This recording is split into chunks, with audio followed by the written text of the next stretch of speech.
Hare Krishna, Hare Krishna, Krishna Krishna, Hare Hare, Hare Rama, Hare Rama, Rama Rama, Hare Hare.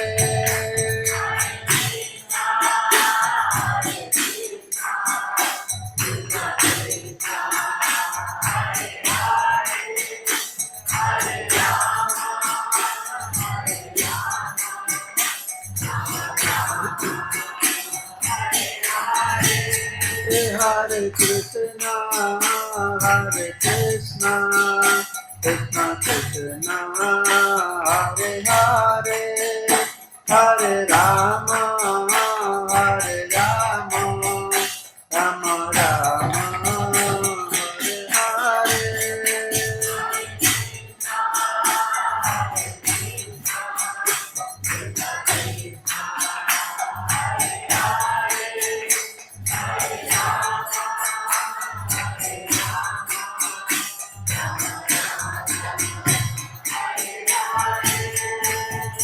Hare Krishna, Hare Krishna, Krishna Krishna, Hare Hare, Hare Rama, Hare Rama, Ram Ram, Hare Hare.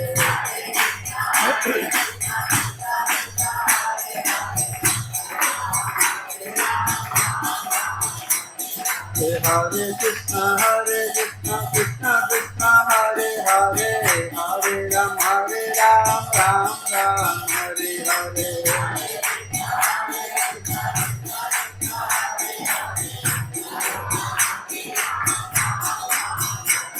Hare Krishna, Hare Krishna, Krishna Krishna, Hare Hare, Hare Ram,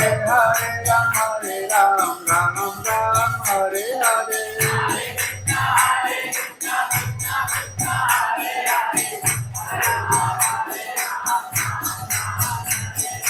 Hare Krishna, Hare Krishna, Krishna Krishna, Hare Hare, Hare Ram, Ram Ram, Hare Hare.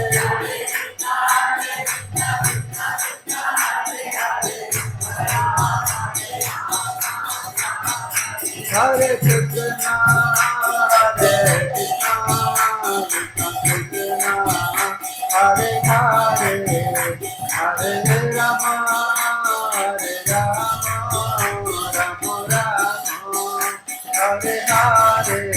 Rama, Hare Hare.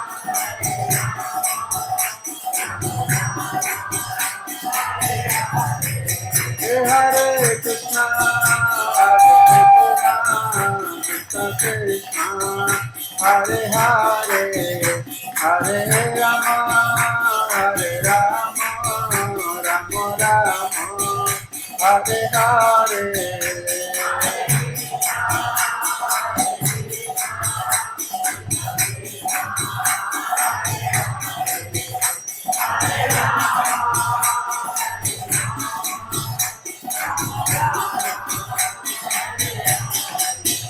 Jaya Prabhupada, Jaya Prabhupada, Prabhupada, Jaya Prabhupada.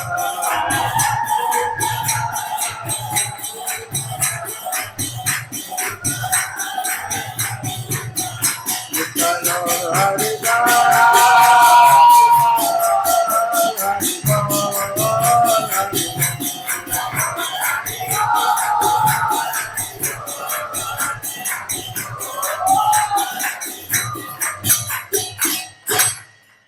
Srila Prabhupada की, हरि नाम संकीर्तन की, गौर प्रेमानंदे, हरि हरि बोल।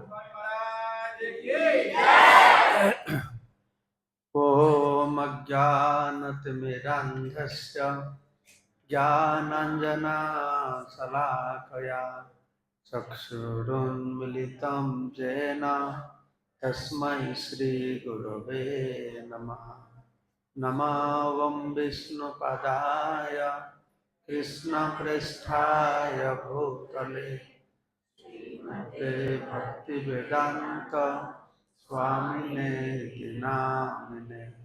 नमस्ते सारस्वती देवे गौरवाणी प्रचारिणे निर्विशेष शून्यवादी पाश्चात्य देशकारिणे वाञ्छाकल्पतरुभ्यश्च कृपा सिन्धुभ्यैव च पतितानां पावनेभ्यो वैष्णवेभ्यो नमो नमः। जय श्री कृष्ण चैतन्य प्रभु नित्यानंद श्री अद्वैत गदाधर शिवासादि शिव गौर भक्तवृंद। हरे कृष्णा कृष्णा कृष्णा हरे हरे हरे राम राम राम हरे हरे। मुखं करोति वाचालं पंगुलं हयते गिरिं यत्कृपातमहं वन्दे परमानन्दमाधवं श्रीगुरुदिनतरिणं श्रीचैतन्येश्वरं नमः विष्णुपादाय कृष्णपृष्ठाय भूतले स्मृति।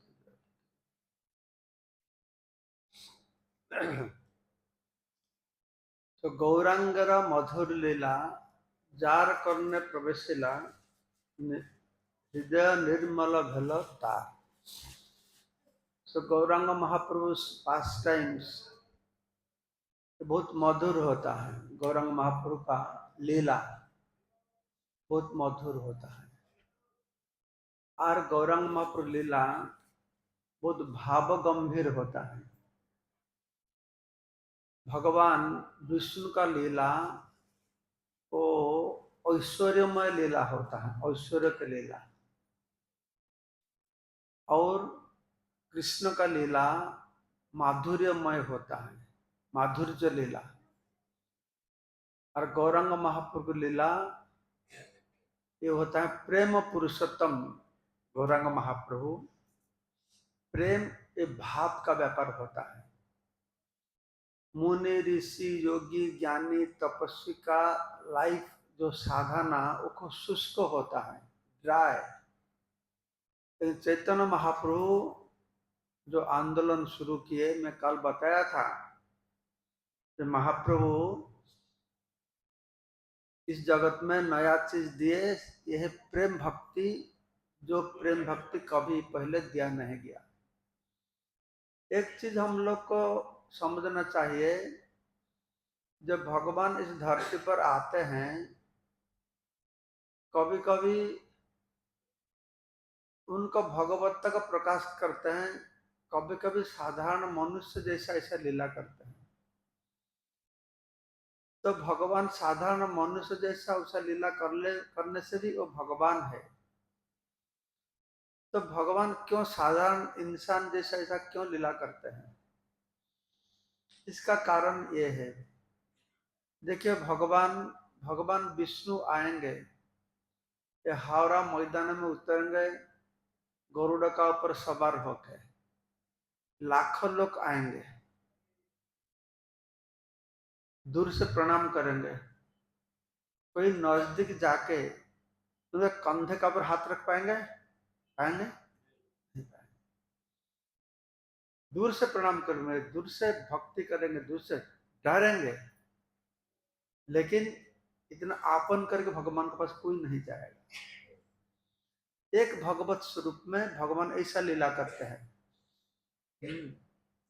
ऐश्वर्य को भाव को प्रकाश करते हैं। और कभी कभी भगवत स्वरूप में ऐश्वर्य के ढक के रख के ऐसा लीला करते हैं, तो भक्त उनका पास में आ पाएगा, बैठ पाएगा, बात कर पाएगा, खेला कर पाएगा। हाँ, लेकिन जो मूर्ख लोग होता है वो सोचते हैं ये साधारण मनुष्य है। इसीलिए भगवत गीता में भगवान ने बताया, अब जानते मूढ़ा मानुषमित अनुमाश्रितम। जो मूर्ख लोग, मैं जब मनुष्य शरीर धारण करके लीला करता हूँ, मूर्ख लोग समझ नहीं पाता है। क्या समझ नहीं पाता है? हाँ, अब जानते मां मूढ़ा मनुष्य तनु परम भावम अजानत।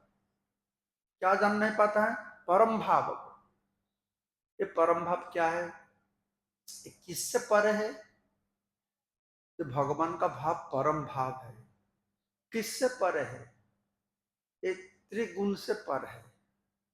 जन्म कर्म च में दिव्यम, भगवान का जन्म और कर्म दिव्य होता है।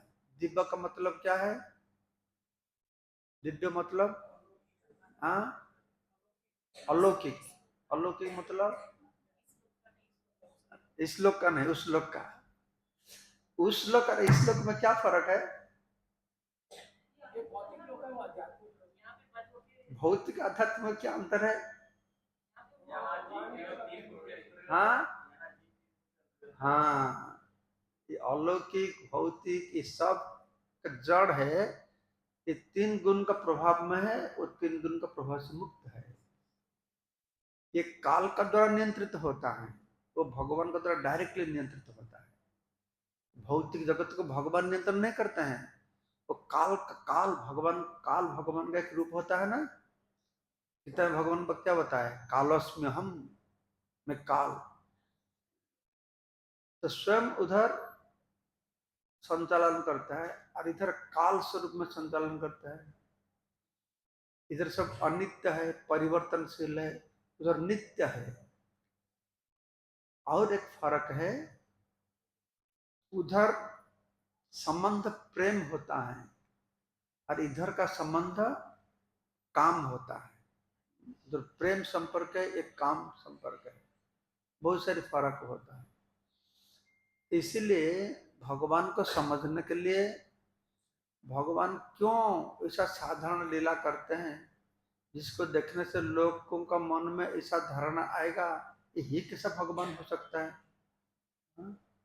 इससे ब्रह्मा शिव जी भी मोहित होता है, भगवान को समझ नहीं पाता है। इसलिए भागवत पहला श्लोक में बताया मुह्यंति जतसुर है। ये परम ब्रह्म का एक लक्षण होता है, जो बड़ा बड़ा मुनि ऋषि देवता लोग भी मोहित हो जाता है भगवान को लीला करते। तो जब भगवान आता है, स्वयं राम भगवान थे, कृष्ण तो भगवान थे, सो उसी लीला में ऐसा लीला करते थे, लगता था लोगों को ये कैसे भगवान हो सकते हैं।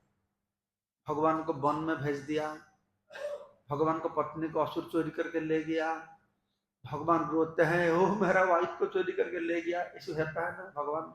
ये भगवान, ये तो भगवान का अंदर में ऐसा है।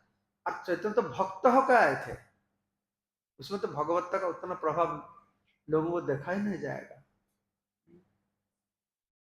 तो चैतन्य महाप्रभु काल हम लोग उनका आविर्भाव लीला, बाल्य लीला श्रवण करते थे। तो निमाई पंडित बहुत प्रसिद्ध हो गए। तो उनका बड़ा भाई का नाम था विश्वरूप। विश्वरूप बचपन में तो बहुत नटखट थे। जब पढ़ाई शुरू किए, उनको क्या पढ़ाएंगे, तो सबको पढ़ाने वाला। हाँ, सब बहुत जल्दी जल्दी पढ़ते थे, बहुत पंडित बन गए। तो उनका भाई जो विश्वरूप था, उस समय नवद्वीप का हालत बहुत खराब था। मैं कल थोड़ा बताया, फिर और भी चैतन्य भागवत में विस्तार वर्णना किया गया। जो कोई तो भक्ति नहीं करते थे, गीता भागवत तो नहीं पढ़ते थे, कोई गीता भागवत पढ़ता था तो उसमें भक्ति नहीं देखता था। ये हालत था। तो अद्वैत आचार्यों ने कुछ थोड़ा बहुत भक्त लोग को लेके इकट्ठा करके भक्ति का ऊपर गीता को अध्ययन करते थे।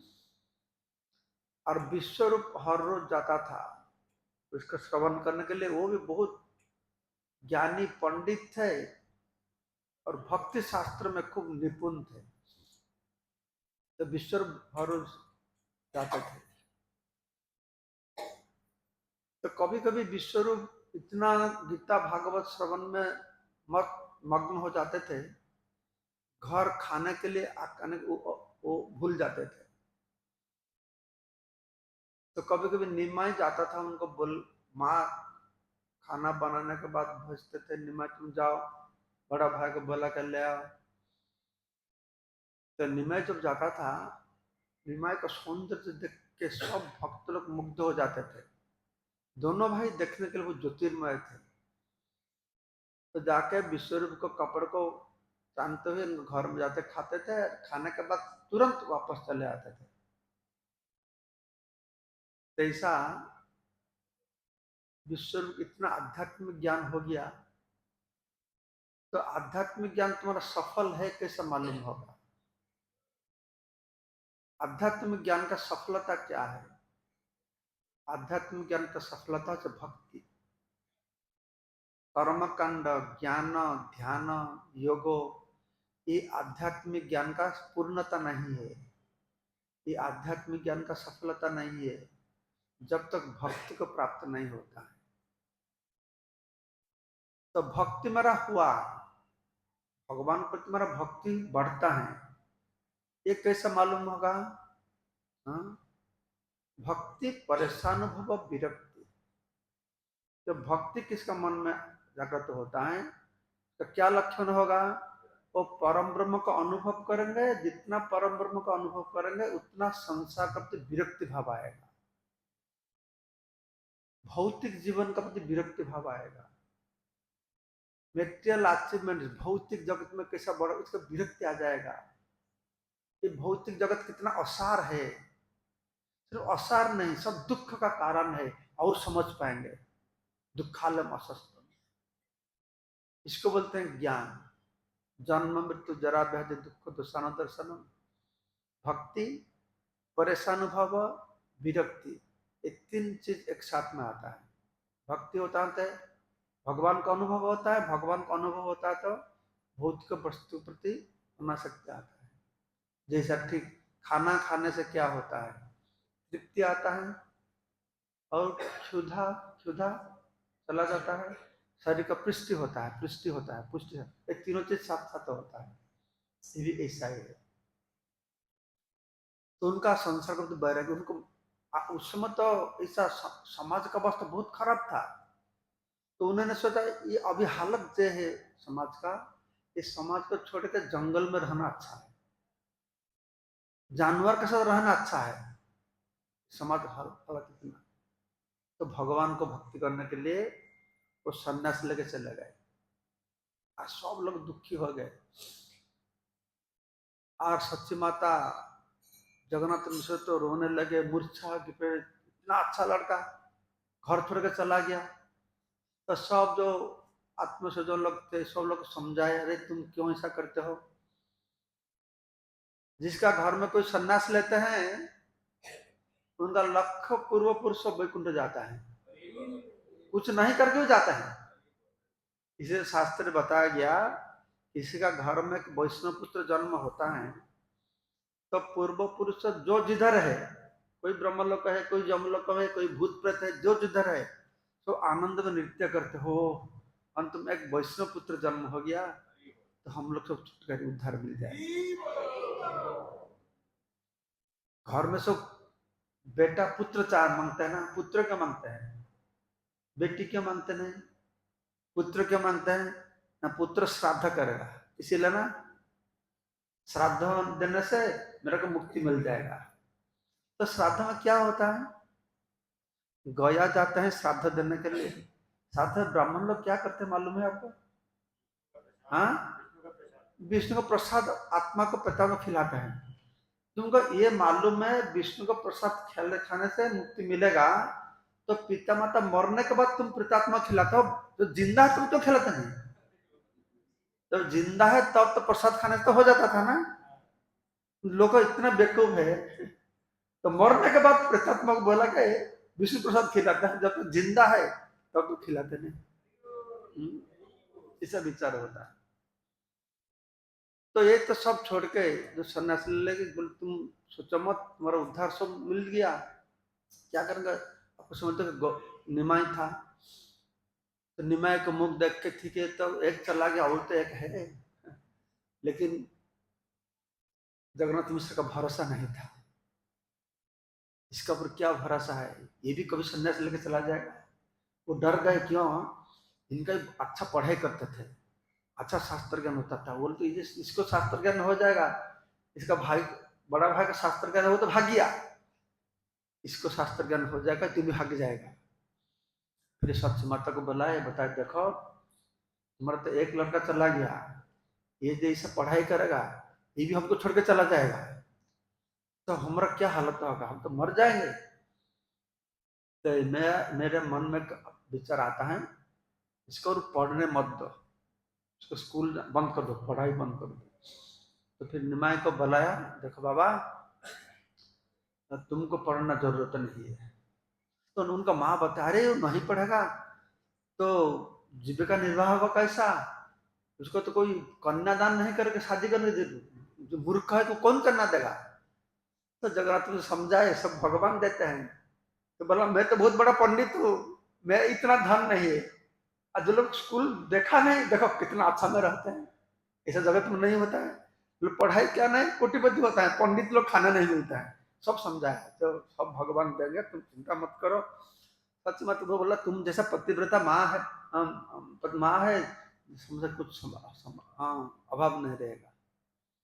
तो निमाई के बोला के समझाया, बाबा देखो तुमको पढ़ना जरूरत नहीं, मैं जब तक हूँ मैं तुमको खिलाऊंगा, तुम पढ़ो मत। निमाई भी दुखी हो गए, पढ़ना बंद करना।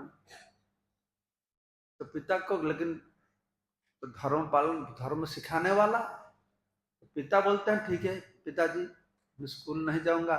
मन में खुद दुखी हो गए, और जब से पढ़ा सुना बंद कर दिए, जब उनका बड़ा भाई सन्यास लेके चले गए, तब से बहुत अच्छा पढ़ा सुना करते थे, सुधार दुष्टम नहीं करते थे, अच्छा तो पिता माता को सुख देने के लिए। बड़ा भाई चला गया तो मेरे को थोड़ा अच्छा हो गए थे। जब पिताजी उनको पढ़ा सुना बंद कर दिए, फिर उनका शुरू हो गया, इधर जाते थे उधर जाते, इसको तोड़ते थे उसको तोड़ते थे, शाम हो जाता तो वापस नहीं आते थे, जितना एक बदमाश लड़का जैसा ऐसा व्यवहार करना शुरू कर दिया। तो एक दिन वो गांव में मिट्टी का हाड़ी में पकाता है ना, जो हाड़ी टूट जाता है कुछ हो जाता है, सब वर्ज्य वस्तु होता है, उसको बाहर एक जगह फेंक के रखता है। तो एक दिन जाके वो निमाई उस हाड़ी का था ना, उसका ऊपर बैठा था। तो सच्ची माता ने देखा, अरे रे रे ये अस्पृश्य वस्तु है, उसका ऊपर क्यों तुम बैठते हो, तुमका कोई स्पृश्य अस्पृश्य ज्ञान नहीं तुम्हारा। तो निमय बोला माँ कैसा ज्ञान होगा, मेरे को स्कूल भेजते नहीं, मेरा ज्ञान होगा कैसा। तो बोला मैं इधर से नहीं उतरूंगा जब तक मेरे को स्कूल नहीं भेजेंगे। तो गांव का लोग आ गए, तो गांव के लोग बता रहे जगन्नाथ मिश्र तुमको दुर्बुद्धि कौन दिया, हम लोग का बेटा लोग पढ़ने जाते नहीं, कितना समझाने पड़ता है, तो थोड़ा पढ़ाई करो, आज पढ़ने के लिए इच्छा करते हैं तुम उसको जाने के लिए नहीं देता है। तो फिर जगन्नाथ मिश्र बोला ठीक है तुम जाओ पढ़ाई करो। तो पढ़ाई किए, फिर उनका गुरु ईश्वर पुरीपाद आए। ईश्वर पुरीपाद माधवेंद्रपुरी का शिष्य थे, वो साधु महात्मा थे। आके अद्वैत आचार्य प्रभु का घर में आए, तो अद्वैत आचार्य घर रहते थे, तो मालूम नहीं तो कौन है। तो अद्वैत आचार्य मुकुंद को बोला तुम एक भगवान का भजन गाओ। मुकुंद बहुत एक्सपर्ट थे, तो जब भगवान का कथा शुरू किया तो साक्षात ईश्वरपुर उधर गिर पड़े, हम भाव से तो उनका स्वभाव प्रकट हो गया। तो महाप्रभु उनको मिलने के जाते थे। एक दिन महाप्रभु स्कूल से आते थे, ईश्वरपुरी पाद के साथ उनको मिलन हुआ। बाद में तो ईश्वरपुरी पाद से दीक्षा लेंगे, तो फिर ईश्वरपुरी पाद को बोला कि घर में ले आए, उनको भोजन कराए, तो उधर मालूम होगा यही मेरा गुरु बने। तो उसके बाद अच्छा जब लक्ष्मी प्रिया को शादी किए, लक्ष्मी प्रिया शादी करने के बाद वो गए थे किधर, बांग्लादेश। तो बांग्लादेश से पंडित लोग जाते थे, अच्छा कमाई करते थे, पैसा पता लेके जब वापस आए तो जब विष्णु लक्ष्मी प्रिया मर गए थे, फिर विष्णु प्रिया को शादी की। उसके बाद जगन्नाथ मिश्र मर गए, बीच में और भी कुछ कुछ लीला हुआ। तो जगन्नाथ मिश्र का श्राद्ध, तब तक निमय पंडित का संकीर्तन आंदोलन शुरू नहीं किए, ऐसा भक्ति भाव प्रकट नहीं किए, तो विद्यारस आस्वादन करते थे। बहुत बड़ा पंडित थे, इतना बड़ा पंडित थे, 11 साल उम्र में उनका स्वयं कॉलेज जिसमें पढ़ने के लिए बाहर का लोग सब आते थे। इतना बड़ा पंडित, निमाई पंडित का नाम पर था। एक दिग्विजय केशव काश्मीर आया, कश्मीर से दिग्विजय पंडित, पूरा भारत घूमते थे दिग्विजय पंडित लोग। और इधर उधर पंडित लोग तो बहुत बड़ा पंडित होते थे, वो लोग से सर्टिफिकेट लिखते थे कि तुम मेरा पास हार गए। तो अंतिम स्थान था नवद्वीप, सब पंडित लोग का स्थान था। तो नवद्वीप लोगों ने सुनने पाए दिग्विजय केशव काश्मीर में आता है। केशव काश्मीरी का एक साधना था, सरस्वती देवी का एक मंत्र होता है, 3 लाख से वही मंत्र जप करेंगे तो सरस्वती देवी तुम्हारा मुंह में बसा, जो बोलेंगे वो ठीक होगा।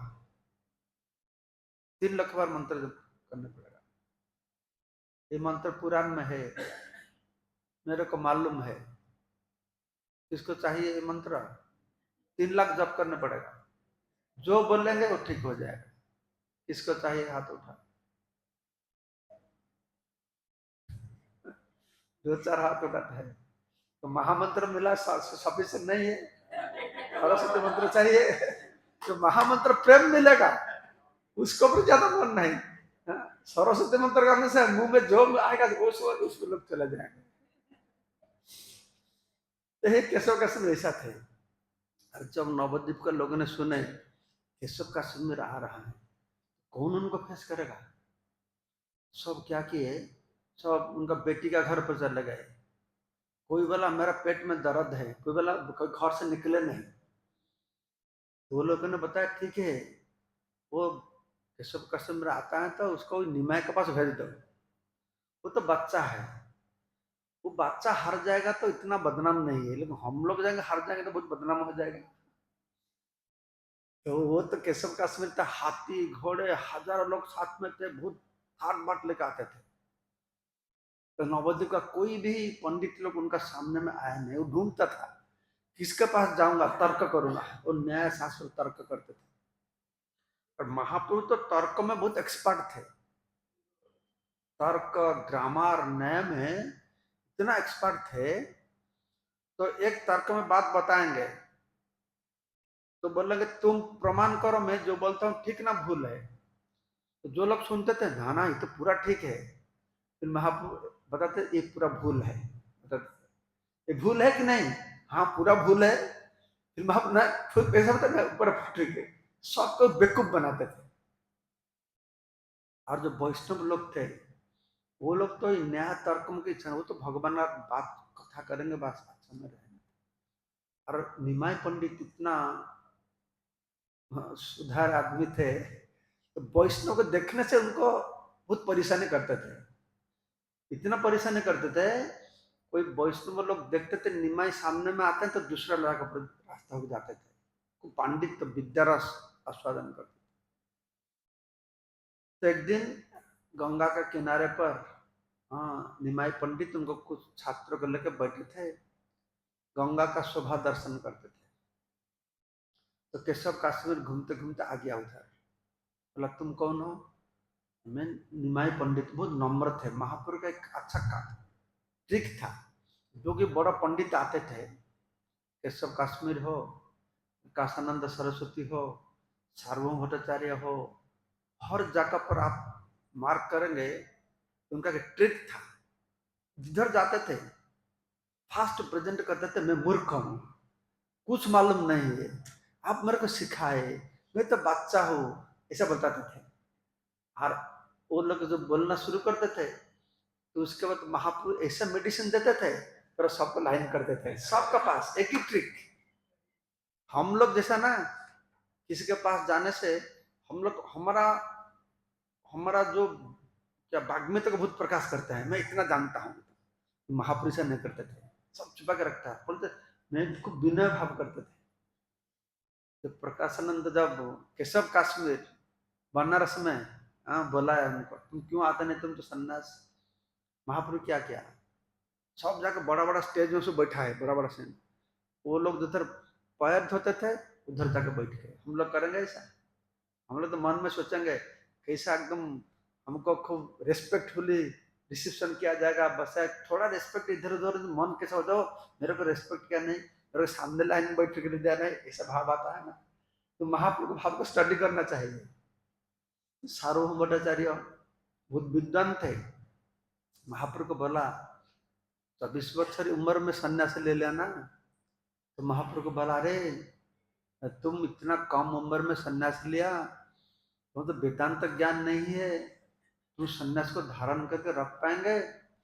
महाप्रभु, मैं तो कुछ ही मालूम नहीं, मेरा गुरुदेव मेरे को मूर्ख समझ के बोला तुम्हारा वेदांत अधिकार नहीं है, तुम हरे कृष्ण हरे राम करो बैठ के। तो स्वामी ने तुमको वेदांत सुनना चाहते, मेरे को वेदांत सिखाइए। अरे ये तो कृष्ण भगवान वेदांत कृत वेदविद एवं चाहम, वेदांत को वर्णन करने वाला। तो सार्वभौम भट्टाचार्य बैठ गए, 7 दिन तक वेदांत सुनाए। महापुरुष चुप करके बैठे थे, कुछ नहीं बोलते थे। तो 7 दिन के बाद सार्वभौम भट्टाचार्य बोला, क्या हुआ? तो 7 दिन में वेदांत बोलता हूँ तो वो कुछ भी करते नहीं, कुछ समझ पाते हैं नहीं सर। मैं सुनता हूँ, मन से सुनता हूँ। अरे सुनता है तो ठीक है, लेकिन क्या समझ पाता है, नहीं समझ पाता है तो बोलना चाहिए ना। तो महापुरुष ने बोला, सूत्र में जो कुछ बोला है मैं सब समझ पाता हूँ, तुम जो व्याख्या देता है कुछ समझ नहीं पाता हूँ। और उनका जो चेला लोग थे घुसा गए, अरे इतना प्रांजल व्याख्या है, तू समझ नहीं पाता है, सब भूल व्याख्या करता है। फिर महाप्रभु उनको बताया, महाप्रभु स्टाइल था। तो आया, तो क्या नाम है ना, निमाय पंडित। हो तुमसे निमाय पंडित, मैं केशव काश्मीर हूं, मैं तुम्हें तर्क करने के लिए आया। तो महाप्रभु ने बोले, मैं क्या तर्क करूं, मैं बच्चा हूं। हाँ, नहीं नहीं, मैं सुना तुम बहुत बड़ा पंडित हो। ना ना, मैं तो ग्रामर ट्रामर पढ़ाता है, व्याकरण वो कुछ मालूम नहीं। हाँ, आप महान पंडित हो, हाँ आप कुछ सुनाइए। हाँ, मैं तो बहुत बड़ा पंडित, क्या सुनना चाहते हो बोलो। तो महाप्रभु बोले, मैं क्या और सुनूं, तभी तो हम लोग गंगा का किनारे पर बैठे हैं, तो गंगा का महिमा बताए। तो केशव काश्मीर इतना बड़ा पंडित थे, वो 100 श्लोक गंगा जैसा स्पीड में बहती है, कोई पहले से बनाया हुआ नहीं, मुखस्थ करके नहीं, साथ साथ इसको संकलन करके 100 श्लोक बताए। बताने के बाद बोला, कैसा लगा तुमको? तो वहां बहुत अच्छा वाग्मित्र प्रकाश के, लेकिन कुछ कुछ भूल है तुम्हारे श्लोक में। हाँ, मेरा श्लोक में भूल है? तो महाप्रभु ने तुम्हारा जितना 100 श्लोक बताया उसमें क्या भूल बता, एक श्लोक में 5 भूल पकड़ बताए। तो पूरा फ्यूज हो गए दिग्विजय पंडित। फिर हार के फिर गए, खाना पीना बंद करके, तो ध्यान के सरस्वती माता में तो कभी भी ऐसा डिफीट परास्त नहीं हुआ, आज ऐसा कैसा हो गया। तो सरस्वती माता को प्रणाम करके जब सो गए, सरस्वती माता स्वप्न में आए, बताया, अरे विजय पंडित तुम मेरा भक्त हो, मैं हर जगह पर तुमको विजय बनाया, लेकिन तुम जिसके साथ बात करते हो वो कौन मालूम है, मैं उसका सामने में जाने का साहस मेरा नहीं, तुमको विजय बनाओ कैसा। हाँ, तुम जाओ उनका शरण में जाओ। तो नेक्स्ट डे वो जाके भगवान का शरण में आया, बोला मैं नवोदय छोड़ के नहीं जाऊंगा, नवोदय। ये निमाय पंडित तो बड़ा पंडित था, पांडित्य का भाव था, विद्या रस आस्वादन करते थे, तब उतना भक्ति भाव संगीत मूवमेंट नहीं था। तो मैं जैसा बोला, वैष्णव लोग उनको पास नहीं जाते थे, बड़े दुखी होते थे। अरे निमाई तुम इतना बड़ा पंडित हो, क्या लाभ है, तुम तो विष्णु भक्त बनते नहीं।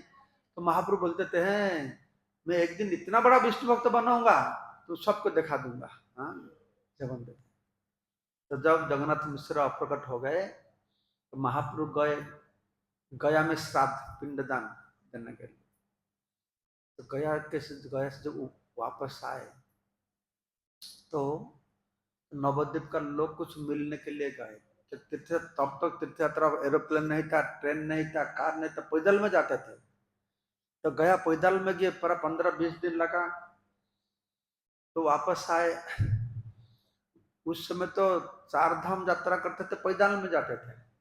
हाँ, जो क्या है, बद्रीनाथ, द्वारका ना, बद्रीनाथ द्वारका ना, केदारनाथ नहीं, बद्रीनाथ, द्वारकानाथ, रामेश्वर, पुरी पैदल में जाते थे।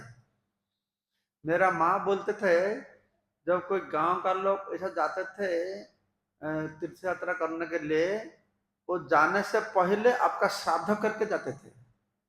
ब्राह्मण का तो वापस नहीं आएंगे, जो जाएगा उधर रह जाएगा, इसलिए मर जाएंगे जैसे आपका श्राद्ध सेरेमनी करके जाते थे। तो महाप्रभु तो वापस आ गए, सब नवद्वीप लोग आते हैं देखने के लिए। उधर कोई वैष्णव नहीं गया, कोई वैष्णव नहीं गया। एक श्रीमान पंडित करके एक वैष्णव आया था। तो महाप्रभु उनका यात्रा का विवरण सब लोगों को बताते थे। अंगिना में बैठे थे, बताए कैसा वो यात्रा शुरू किए। बहुत जंगल, खेती, गांव होके जाते जाते एक जगह पर वो सुन पाए, वो शंख ध्वनि होता है, घंट का आवाज होता है। तो बोले मैं फिर और आगे बढ़ा, तो बहुत हजारों ब्राह्मण वेद ध्वनि करते थे। और मैं जब गया मंदिर में प्रवेश किया, मेरे को बोला आओ आओ, देखो देखो ये विष्णु पाद पद्म, विष्णु विष्णु पाद पद्म बोलते हुए मेरा कंठ रुद्ध हो गया और कुछ बोल नहीं पाए। शुद्ध रोने लगे, रोने लगे, रोने लगे। और जितना लोग आए थे सबको बोला तुम अब जाओ, तुम इधर से भागो। सिर्फ श्रीमान पंडित रोका। तो श्रीमान पंडित को बोला, विनय पंडित तुम जाओ, नवद्वीप वैष्णव को बोलो कल मेरा साथ मिलने के लिए। किधर मिलेंगे? ना गंगा का किनारे पर एक शुक्लांबर ब्रह्मचारी, खूब गरीब ब्राह्मण, इतना गरीब है वो भिक्षा करके जीविका निर्वाह करते हैं, उनका घर पर आकर मेरे को मिलता। और उनका शरीर में अष्ट सात्विक विकार, शुद्ध कृष्ण हा कृष्ण कर रोते थे। श्रीमान पंडित आश्चर्य हो गए, अरे यही निमाय पंडित तो दूसरा निमाय पंडित है। वो निमाय पंडित इतना अहंकार था, बहुत विद्या का खूब अहंकार था, खूब चंचल थे। हाँ, और वो इतना धीर, शांत, नम्र, हाँ, भक्ति के बारे में इतना बताते हैं तो आश्चर्य हो गए। तो श्रीमान पंडित चले गए। तो नेक्स्ट डे सुबह सुबह नवद्वीप का जितना वैष्णव लोग सब श्रीवास पंडित का घर पर आए। श्रीवास पंडित का घर में एक कुंद फूल का पेड़ था, कुंद फूल। तो वो पेड़ का एक ऐसा गुण था, जितना फूल तोड़ते थे और फूल का विकसित होते थे। तो हर रोज नवद्वीप का वैष्णव लोग आके फूल तोड़ते थे और कृष्ण कथा भी करते थे।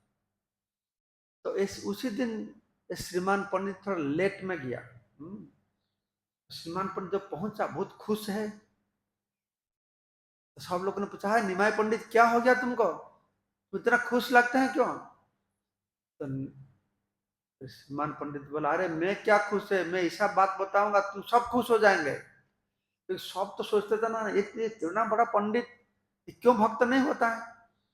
तो श्रीमान बताया, देखो तो अभी तो निमाय पंडित गया श्राद्ध, पितृ श्राद्ध देख वापस आया, मैं कल देखने के लिए गया था।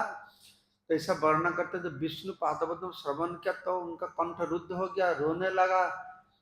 वो पहला का निमाय जैसा ऐसा नहीं है, धीर शांत, सब अष्टात्विक विकार है। वो वैष्णव बन गया तो सब लोग बोले हरि बोल हरि बोल, सब भक्त खुश हो गए। क्यों खुश हो गए? उधर तो शाक्त का पीठ स्थान था, वैष्णव लोग पूरा कॉर्नर हो गए थे, बाहर निकल नहीं पाते थे। तो शक्तिपीठ तांत्रिक लोग भर गए थे। तो जब वो लोग सुना निमाय जैसा बड़ा पंडित है तो वैष्णव हो गया, हमारा दल अभी भारी हो जाएगा।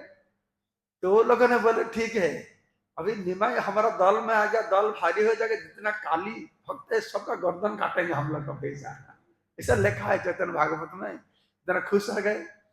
ये बताया कि आज निमाई ने बोला इतना वैष्णव लोग है, तुम जाओ शुक्लाम्बर ब्रह्मचारी, हाँ, गंगा का किनारे पर उनका छोटा कुटिया घर है, उधर मिला। दोपहर को निमाई आएगा। तो सब वैष्णव लोग जाके सब अंगिना में बैठे हुए। और कुछ समय के बाद वो तो बाम्बू का पिलर, क्या है, थैच्ड हाउस, क्या है, खड़े घर की हिंदी में झुपड़ी घर था। तो लोग अंगना बैठ के देखते थे निमाई आता है। तो वो टॉल थे, 7 फीट हाई, लंबा लंबा बाल था, सुंदर चिकच्छक कपड़ा पहनते थे, और क्या इसको बोलते हैं, ब्राह्मण थ्रेड, जन्नवा, जन्नव जन्नव जन्नव थे। आज देखने को बहुत सुंदर लगते थे। तो सब लोग दरवाजे से देखे निमाई आता है। निमाई जब आए, सब वैष्णव को लोग देख के, तो एक कृष्ण का बारे में एक श्लोक, हाँ, उच्चारण करके हा कृष्ण बोल के, तो वो खंबा को पकड़े, वो खंबा टूट गया, वो नीचे गिर पड़े। वो कुछ बोला नहीं, सिर्फ इतना सही कि वैष्णव लोग इतना भाव विभोर हो गए। तो देखते ही, जैसे आप लोग जैसे बैठे हैं ना, ये लोग बैठे थे, वो जो जिधर थे उधर ऐसा तो गिर पड़े, एक एक पर गिर पड़े। और महाप्रभु उधर अचेतन होकर सिर्फ रोते थे रोते थे रोते थे। ज्ञान नहीं था। तो जब महाप्रभु का ज्ञान वापस आया, तो महाप्रभु सुन पाए कि अंदर से बच के कोई रोता है। तो महाप्रभु ने पूछे ये अंदर में कौन है? तो भक्त लोगों ने बताया ये तुम्हारा दोस्त है गदाधर। गदाधर पंडित निमाय पंडित बचपन से दोस्त है, लेकिन दोनों का स्वभाव आचरण पूरा अपोजिट था। गदाधर पंडित धीर, शांत, नम्र, कृष्ण भक्त थे बचपन से। और ये बहुत दुष्ट थे, चंचल थे, अहंकारी, गर्व था होता था। हाँ, पंडित तो दिखाते थे, अपोजिट डायरेक्शन थे, लेकिन बड़ा दोस्त थे। तो गदाधर को कोई बोला, जैसे निमाई आता है, ओ निमाई बोला श्रीमान पंडित तू सब वैष्णव को बोलो आने के लिए, मैं मेरा हृदय का दुख के बारे में बताऊंगा।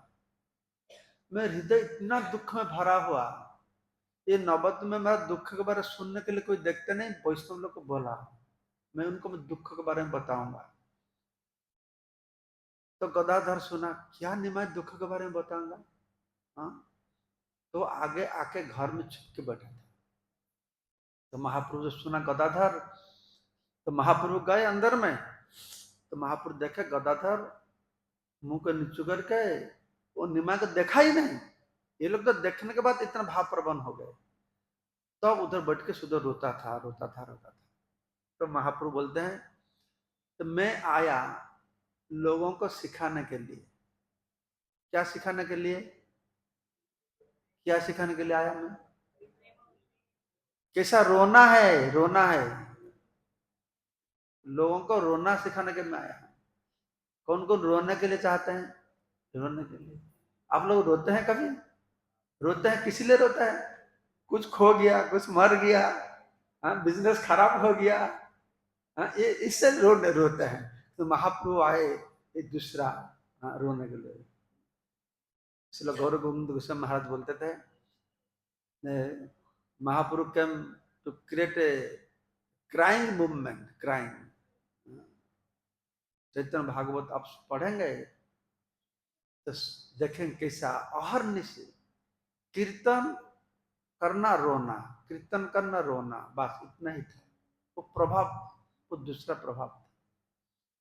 तो इस तरह अंगिना में भक्त लोग सब मूर्छा के पड़े हुए,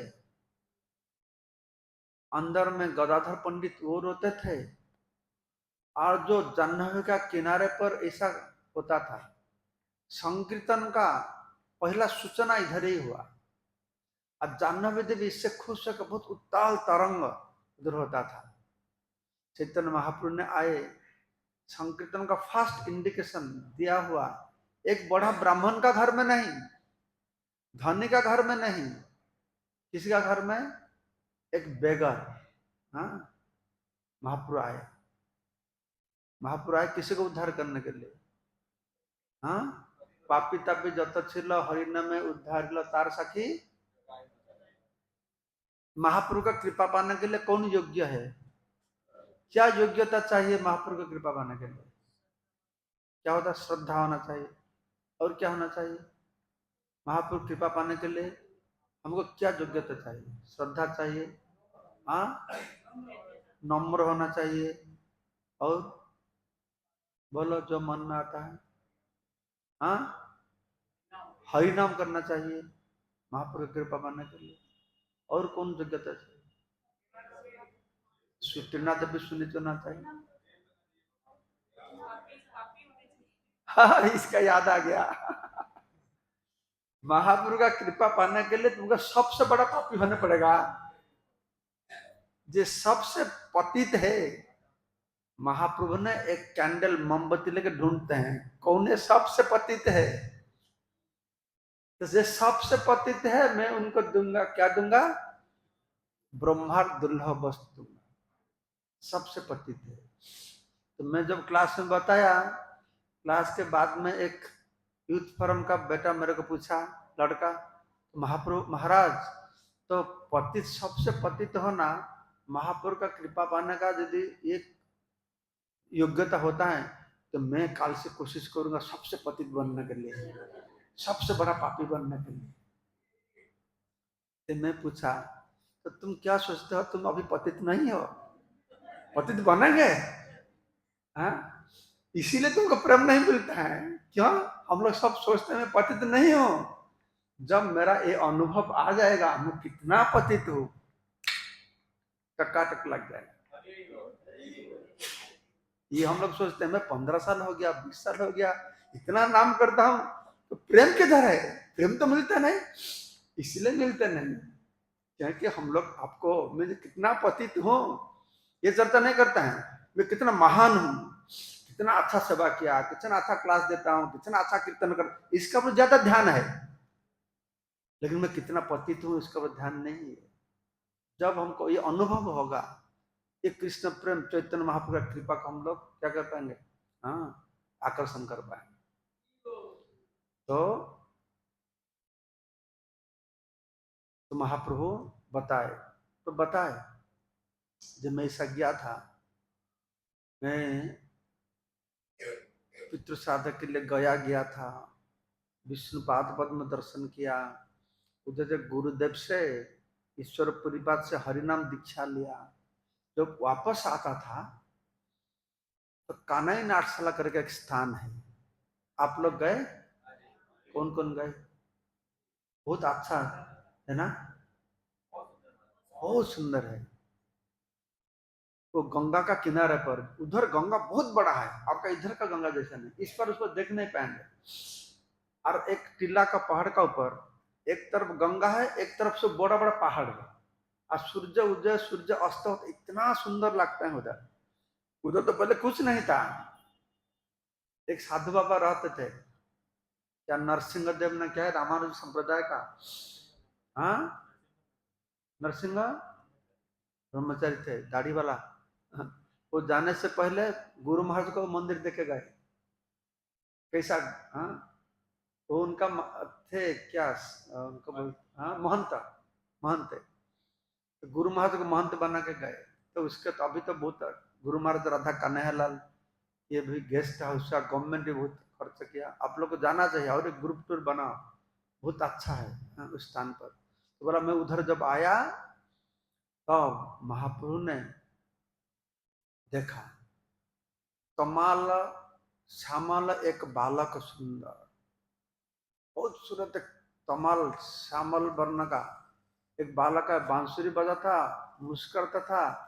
महाप्रभु ने बताए वो लड़का आके आके मेरे को आलिंगन किया, मैं जब आलिंगन कर लिया वो किधर अंतर्धान हो गया। तो इधर ही सूचना हुआ महाप्रभु का असली भाव। महाप्रभु का भाव क्या था? महाप्रभु तो कृष्ण थे ना, क्या थे, कौन थे महाप्रभु? कृष्ण थे। कृष्ण भगवान किसको भाव को अंगीकार करके आए? राधारानी का भाव कृष्ण के प्रति जो है, जो प्रेम है, वो प्रेम का श्रेष्ठ भाव क्या है?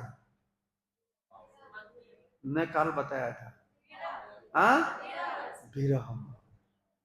वो जो कृष्ण विप्रलंब भाव, वो जो कृष्ण दर्शन देकर छूट गए, ये सूत्रपात हो गया। हा कृष्ण कहाँ जाबो, कहाँ पाबो मुरली बदन, ये हा कृष्ण हा कृष्ण हा कृष्ण करते थे। इधर से शुरू हुआ। सारा दुनिया में जो आज प्रचार हो रहा है वो सूत्रपात हुआ उधर से ही, महाप्रभु बताए।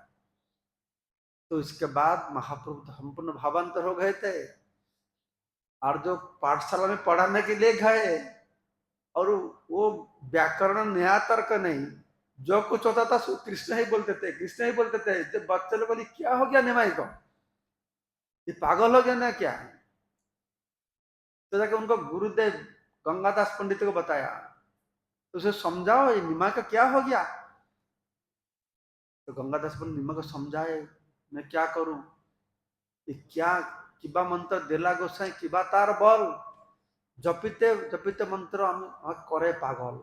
ये मंत्र की क्या मंत्र दे दिया, हाँ, ये मंत्र जप करते मेरे को पागल बना देता है, ऐसा महाप्रभु ने बताया। तो बच्चे लोग को बोला, अच्छा तुम जाओ, मेरा द्वारा लिखा पढ़ा नहीं होगा, दूसरा टीचर पकड़ो। महाप्रभु उधर जो वापस आके उनका जितना पोथी किताब था सब गंगा में विसर्जन कर दिए। और सब छात्र लोग गए छोड़ के, नहीं नहीं मैं, हम लोग तुमको छोड़ के नहीं जाएंगे। महाप्रभु थे, मेरा तो सब कृष्ण भक्त बना, तो सबका कृष्ण भक्त कृष्ण कीर्तन कराता था, करता था। महाप्रभु का मन में तो ऐसा विकार आ गया, हर समय रोते थे, कभी कभी घर में जोर से छूटते थे, कोई डांटते थे, कड़मड़ करते थे, और बाल को लेकर पांव में बांधते थे। तो सच्ची माता देखते बड़े दुखी हो गई। बहुत दिन के बाद बेटा मेरा वापस आया, बहुत खुशी हो गए, लेकिन ये सब स्वभाव देख के ये क्या हो गया मेरे बेटा को, ये पागल हो गया। तो गांव का लोगों ने बोले, सच्ची माता ये निमाई, इसका इसका पेट में बहुत गैस हो गया लगता है, इसीलिए इसे आचरण करते हैं, थोड़ा उसको नारियल का पानी पिला। तो फिर नारियल पानी पिलाते थे। तो कोई के बोलते नहीं नहीं, ये निमाई का बहुत पुरानी बीमार है, नारियल पानी से नहीं होगा, उनको बकरी का घी लेके सर में लगाओ। जो जो बोलते थे सच्ची माता करते थे। तो ये थोड़ी ठंडा ना कम होगा, उनका उनका रोग बीमार तो दूसरा बीमार है। सच्ची माता दुखी हो गए, विष्णु प्रिया देखे क्या हो गया मेरा स्वामी का, कोई पास में आने नहीं थे, सब डरने लगे। एक दिन सच्ची माता ने श्रीवास पंडित को बुलाए, श्रीवास पंडित तुम थोड़ा आओ, मेरा बेटा पागल हो गया, सब लोग बोलते हैं पागल हो गया, दिमाग खराब हो गया, कुछ समझाओ क्या करेंगे। फिर श्रीवास पंडित आए। श्रीवास पंडित जब आए तो महाप्रभु को देखा निमाय पंडित। तो साधारण लोग तो समझ नहीं पाते हैं, बोलते हैं पेट में गैस हो गया, सर गर्म हो गया। वही देखा सो अष्ट सत्य विकार, कृष्ण विरह का भाव। तब निमाई ने पूछा श्रीवास पंडित को, तुम मेरे को देख क्या तुमको लगता है? तो श्रीवास पंडित बोले, मेरे को लगता है तुम पागल बन गया, तुम पागल हो गया। सच्ची माता को बताया, माँ सच्ची माता तुम्हारा बेटा पागल हो गया, लेकिन मैं भगवान का प्रार्थना करता हूँ तुम्हारा बेटा जैसा पागल बन गया, मैं थोड़ा वैसा पागल बन सकता तो मैं जीवन सार्थक हो जाता। फिर सच्ची माता बताया ये कौन सा पागल है? कृष्ण प्रेम के इसको उसको मालूम नहीं था ना चीज। महाप्रभु जैसा भाव है, प्रेम क्या है, विरह क्या है, इस चीज को मालूम ही नहीं था लोगों को, इसको चकित हो जाते थे। तो उसी दिन से हाँ, तो महाप्रभु क्या बताए, निमाय बताया, देखो श्रीवास पंडित, मेरे को देख के सब लोग पागल बोलते थे, कोई समझ नहीं पाते थे। मैं तुम्हारे लिए अपेक्षा किया था, तुम आके मेरे को बाहर का लोग जैसा समझते हैं ऐसा बोलते थे, तो मैं आज जाके गंगा में जंप करके सुसाइड करता था, क्योंकि मेरा अवस्था क्या है, मेरा हालत क्या है, कोई समझ नहीं पाता है। तुम एक आदमी जो समझ पाया। ऐसा महाप्रभु रहते थे हर समय, हा कृष्ण हा कृष्ण हा कृष्ण, हाँ ऐसा करते थे। तो एक दिन गदाधर पंडित को बुलाए, हाँ सच्ची माता, तो तुम तो तेरा दोस्त हो, बंधु, थोड़ा समझाओ। तो गदाधर आया, तो उससे महाप्रभु के हाँ कुथा कृष्ण कुथा कृष्ण कुथा कृष्ण बोलते थे, बहुत अस्थिर हो गए थे। तो गदाधर पंडित, अरे निमाई, तो शांत हो जाओ शांत हो जाओ, अरे तुम कृष्ण के लिए क्यों इतना विरह अनुभव करते, तुमको मालूम नहीं कृष्ण तुम्हारा हृदय में बैठा है। तो गदाधर ने सोचा ऐसा बताऊंगा तो शांत हो जाएंगे, कहो कृष्ण मेरा हृदय में बैठा है। तो निमाई जब सुना गदाधर से कृष्ण मेरा हृदय में बैठा है, तो निमाई क्या कहा, कृष्ण मेरा हृदय में बैठा है, तो नौक लगे इसको ऐसा फाड़ने शुरू किया। हाँ? तो गदाधर तक तुम्हारा समस्या हो गया, मैं उसको बोला तुम्हारे हृदय में बैठा शांत करने के लिए, ये और अशांत हो गए। तो निमाई तब क्या क्या, गदाधर बोला, अरे निमाई रोको रोको रोको रोको रोको, हाँ कृष्ण गोचारण में गए हुए, अभी तुरंत वापस आ जाएंगे, तो शांत हो जा। मैं पूरा शांत हो गया, शांत हो गया। तो सच्ची माता विष्णुप्रिया छुप के देखते थे, तो गदाधर पूरा निमा को शांत कर दिया। तो सच्ची माता ने बोला, गदाधर तुम इतना एक्सपर्ट हो, कोई इसको शांत नहीं कर पाते थे, तुम इसको शांत कर दिया, तुम आज से इसके पास हर समय रहो, घर मत जाओ, इसके साथ में तुम रहो। कौन बोला, बोला निमाई को, गदाधर को तुम साथ में रहो, वो साथ में रहेगा। निमाई कौन है, कृष्ण। गदाधर कौन है, राधा रानी। जब कृष्ण लीला में ये सब गुरुजन लोग राधा रानी को सताते, बोले चुप, इधर नहीं, उसके पास नहीं जाना है, कृष्ण के पास नहीं जाना, सब दूर रहो। अच्छा इसी लीला में क्या होता है, तुम उनके पास में हर समय रहो।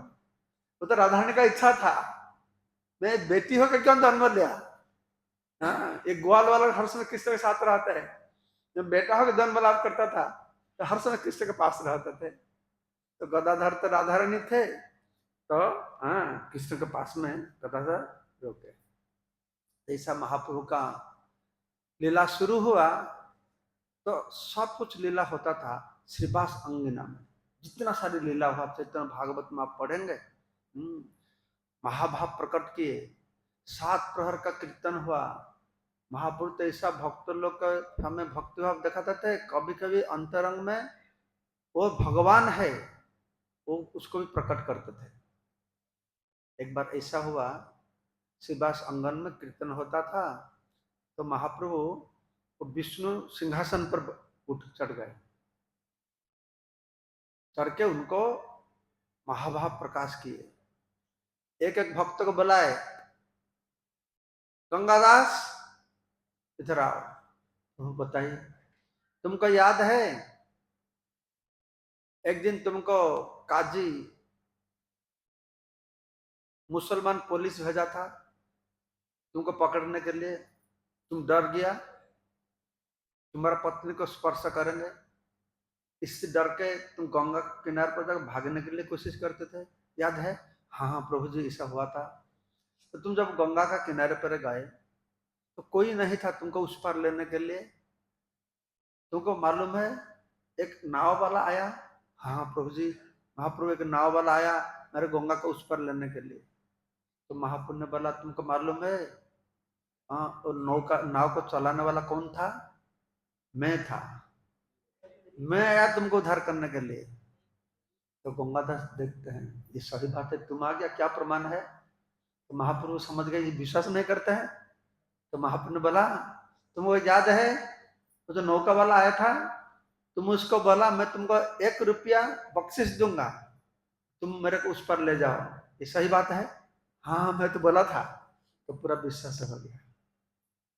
देखो एक हम लोग को विचार करना है, हम लोग जीवन में ऐसा बहुत होता है, हम सोचता है मेरा सौभाग्य से हो जाता है, मेरा पांडित्य से हो जाता है, मेरा करिश्मा से तो होता है, क्या मालूम है कैसा रूप में भगवान आके हमको सहायता करते हैं, मदद करते हैं। महाप्रभु नहीं बोलते थे तो गंगादास को मालूम होता था? वो तो बोलता था एक नाव पहुंच गया ऐसा। हाँ, ये महाप्रभु बताए देखो मैं आके तुमको उद्धार किया। श्रीवास ठाकुर इधर आओ। हाँ, क्या हो गया तुमको मालूम है? याद है एक बार से देवानंद पंडित, वो बहुत बड़ा अच्छा भागवत कथाकार थे नवद्वीप में, देवानंद पंडित। तो श्रीवास ठाकुर जाते थे भागवत कथा सुनने के लिए। तो जो भागवत कथा सुनने से ही बहुत रोते थे, बहुत रोते थे, बहुत रोते थे। लेकिन और जो भागवत श्रोता थे उनको तो भाव नहीं था ऐसा। तो ये जो रोते थे वो लोग गुस्सा करते थे, तुम क्या करते हो, क्यों रोते हो, हम लोग डिस्टर्ब होता है, भागो इधर से। बड़े सुनते थे, उसको उठा के लेके बाहर भाग गया। और देवानंद पंडित इसको कुछ बोला ही नहीं, समझ नहीं पाता है। तो महाप्रभु बोला तुमको ये जो दुख हुआ, तुमको याद है मैं तुम्हारा अंदर में जाके तुमको शांत किया था? बोला हाँ महाप्रभु ये सही बात है। फिर बोला अद्वैत आचार्य इधर आओ, तुमको याद है एक दिन तुम गीता पढ़ते थे, गीता में कोई कोई श्लोक है जो श्लोक में भक्ति का भाव नहीं ज्ञान का प्रभाव है, निराकार के बारे में बोलते हैं, ऐसा लागते हैं, ऐसा सोचते हैं, ऐसा भाव है। तो अद्वैत आचार्य तुमको याद है तुम इस श्लोक को पढ़ते हुए अर्थ समझना ही नहीं, इसलिए खाना पीना छोड़ के तुम सो गए थे। मैं रात को तुम्हारा सपने में आया था, तुमको समझाया इस श्लोक का ये अर्थ है, इस श्लोक का अर्थ भक्ति है। तो उसको समझने के बाद तुम जाके नीचे जाके खाना पीना कर, याद है? हाँ प्रभु याद है। जब महाप्रभु बुलाया, एक एक भक्त को बुलाया, हरिदास आओ, तुमको याद है तुम हरि नाम करते हो इसलिए जबनराज तुमको अरेस्ट करके 22 बाजार में बेत्राघात किया। तो हरिदास ने बोला हाँ प्रभु जी बेत्राघात किया, लेकिन आपका कृपा से मेरे को कुछ पीड़ा ही हुआ नहीं। तो महाप्रभु ने बोला ओ इतना ही तुमको मालूम है, मेरा कृपा से सब हो गया, तुमको मालूम नहीं क्या हुआ? जब तुम्हारा ऊपर बेत्राघात होता था, मैं बैकुंठ में बैठ के मेरे को मालूम हुआ मेरा भक्त को ऐसा निर्यातना होता है, मैं तो बताया नौ में भक्ता विनश्यति, मैं साथ सुदर्शन को बोला, इसको थोड़ा ध्यान से सुनना पड़ेगा नहीं समझ नहीं पाएंगे। मैं सुदर्शन को बोला तुम तुरंत जाओ जाके जमन लोग को मार डालो। किसको बोला? सुदर्शन। सुदर्शन मेरा हाथ से निकला ही नहीं, मेरा बात सुना ही नहीं। मैं सुदर्शन को पूछा क्या हो गया तुमको, मेरा निर्देश तुम क्यों मानते नहीं? सुदर्शन बोला प्रभु मैं तुम्हारा ही निर्देश मानता हूं, अरे तो मैं तो बोलता हूं तुम जाके उसको मारो। सुदर्शन बोला प्रभु आपने ही बोला ना आपसे आपका भक्त बड़ा है, तो आप बोलते तुम जाके मारो, लेकिन इस हरिदास बोलते इसको मत मारो।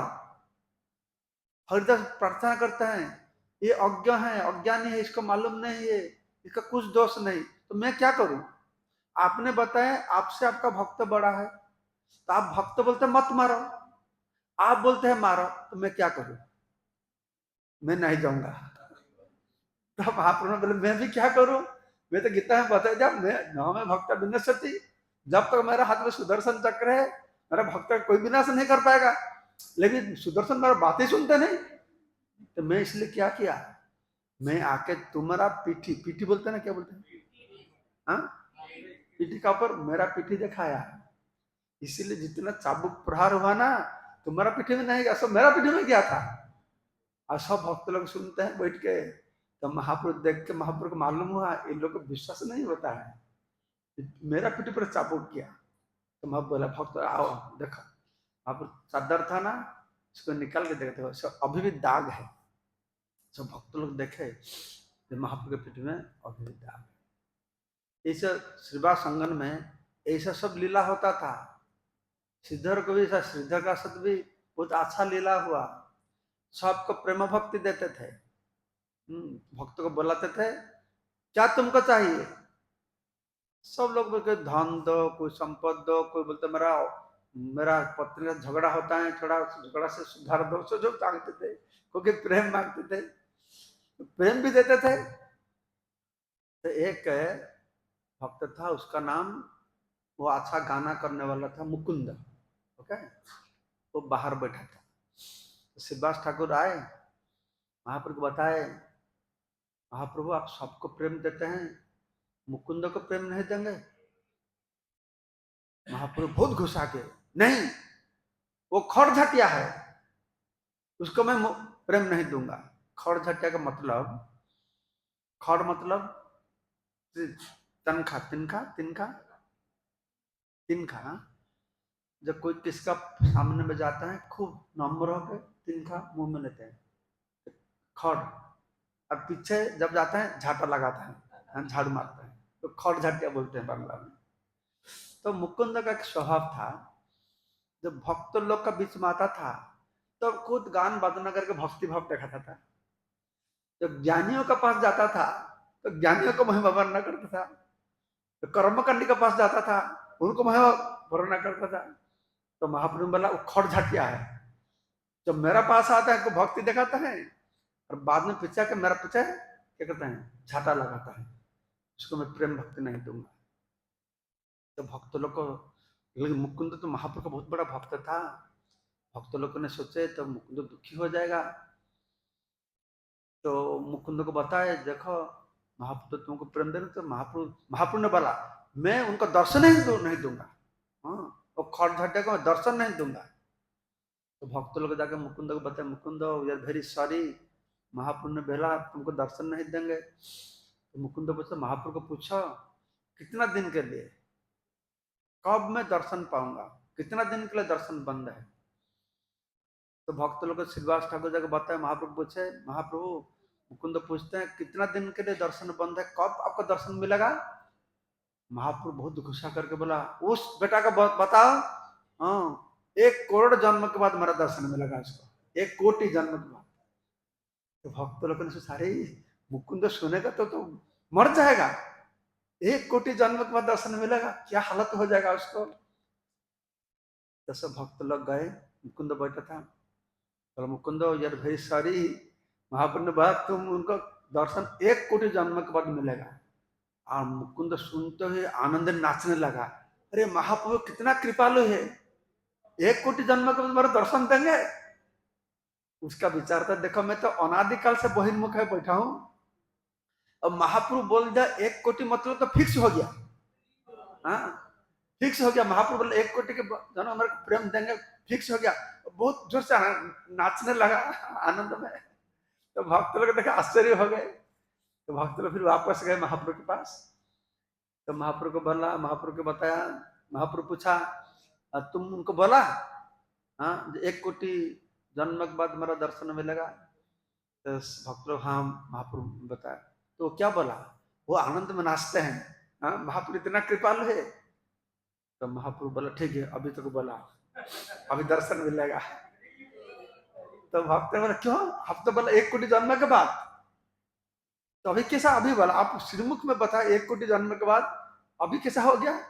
तो महाप्रभु ने बोला हाँ नून का 1 कोटि जन्म हो गया, उसका पार हो गया।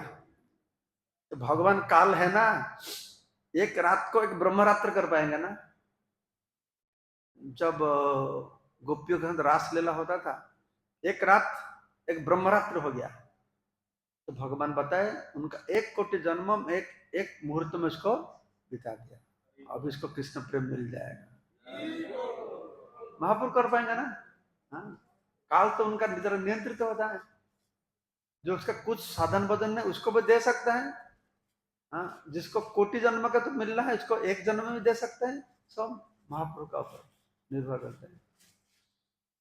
तो ऐसा एक दिन आया, और एक दिन महाप्रभु ने सबको प्रेम देते थे, तो सच्ची माता को प्रेम में नहीं देते थे।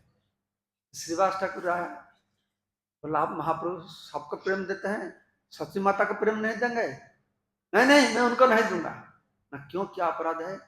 ये वैष्णव अपराध की। क्या वैष्णव अपराध की? अरे तुमको 10 महीना गर्भ में धारण की, ये जगत का माँ है, तुम सबको प्रेम देते हो और वो योग्य नहीं है, अपराध कर दिया। क्या अपराध कर दिया? उसका वो अद्वैत आचार्य के पास अपराध किया, अद्वैत का चरण में अपराध किया, इसलिए उसको प्रेम भक्ति नहीं मिलेगा। सब भक्त लोग आश्चर्य हो गए, पर क्या अपराध किया? तो महाप्रभु बता, अद्वैत आचार्य उनको क्षमा करेंगे तब उनको प्रेम दूंगा।